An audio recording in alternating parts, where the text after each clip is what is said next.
So let's talk a little bit about MARYAH and what it is. I know it stands for Metro Area Realtors for Young Adult Housing. Did I get that right?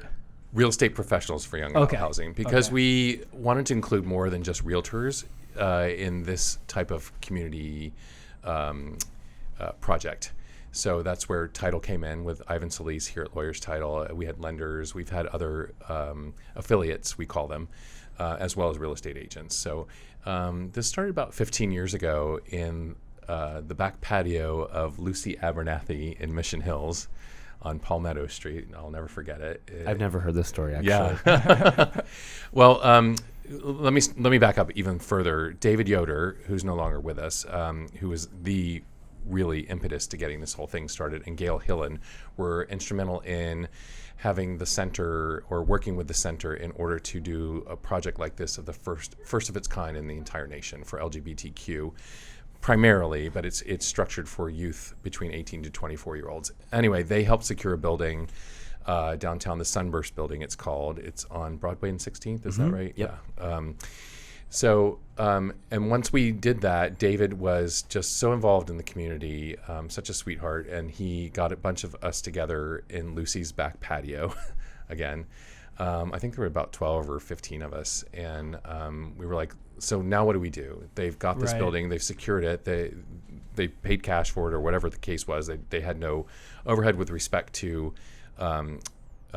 continuing to own the building, but they had ongoing maintenance. And so we, as professionals related to real estate and youth housing, were very interested in finding a way to supplement the center's budget to give these 18 to 24 year olds a place to live. Mm-hmm. There are 23 units? 23 units total in the building. It was interesting because it was a condo conversion at the time that couldn't go through because there was no parking. So the center was able to pick up the building for a rather good price. In any event, it's 23 units that are made available to 18 to 24 year olds, because what the center found in doing their research is there's nothing for young adults. There's plenty of youth programs available through the city, the county, the state, all sorts of things that are supplemented by the government. And at the time, there wasn't anything for 18 to 24 year olds. LGBTQ, not necessarily an element that has to be the deciding factor to get into the building. And then you have to have some other quality or issue with respect to your life, a drug addiction or a health issue that has led to you being homeless or in need of assistance. The program's really unique. They each get their own unit. It's fully furnished. It's fully equipped. The kitchen is equipped. They've got sheets. They've got towels. Mm-hmm. They've got all sorts of things. It used to be, and Seth, you would know better than me, what's now given to these youth that live there. They would get a laptop, and they get free Wi-Fi and other supportive sources. And then they're also given a life coach.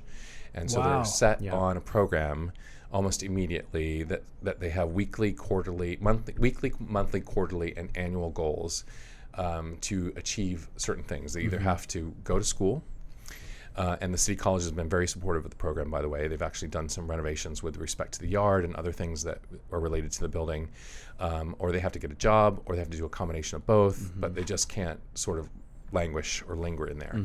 There are no set time periods for anyone to go through the program. So if you entered at 18 and you stay there, which is not the goal of the program, until you're 24, you could stay until you're 25 or 26. But honestly, they're trying to transition you into being an adult and responsible and working yourself back into the community. And again, they're giving those life coaches, so they have objectives and standards that they have to meet.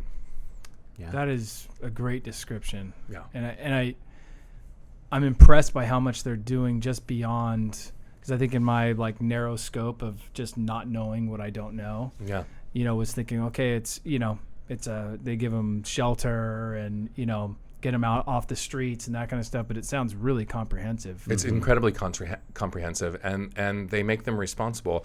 So there's one side with the life coaches, and then the center found out they were trying to do both, be the leasing manager and the life coach, and that didn't work well. So then they hired a private company to manage the leases and actually hold the residents accountable as a resident. Some people come in and they can't afford to pay anything, and that's fine. It's a graduated system. So if you're going to school or you're don't have the means to pay rent, then you don't pay the rent.